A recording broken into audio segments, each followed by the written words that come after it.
एक बार की बात है, घने जंगल के किनारे एक छोटा सा गांव था। उस गांव में एक नन्हा चूहा रहता था जिसका नाम चिक्की था। चिक्की बहुत जिज्ञासु और बुद्धिमान था।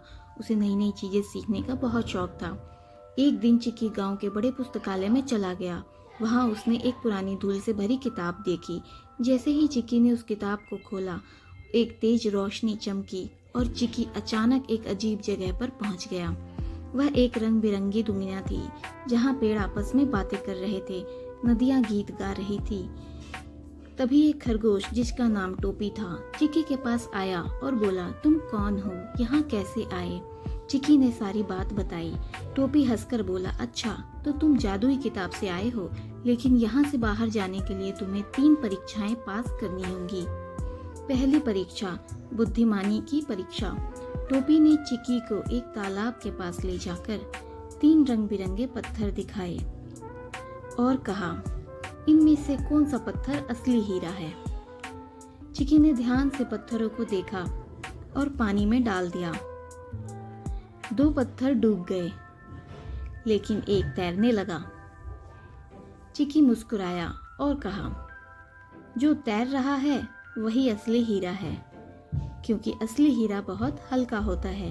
टोपी ने ताली बजाई, शाबाश, तुमने पहली परीक्षा पास कर ली। दूसरी परीक्षा, साहस की परीक्षा। अब चिक्की को एक अंधेरी गुफा में जाना था जहां एक दैत्य बैठा था। दैत्य ने गरज कर कहा, अगर तुम्हें यहाँ से बाहर जाना है तो मुझे हरा कर दिखाओ। चिक्की डर तो गया, लेकिन उसने हिम्मत नहीं हारी। उसने जल्दी से इधर उधर देखा और गुफा के कोने में पड़ा एक बड़ा आईना उठा लिया।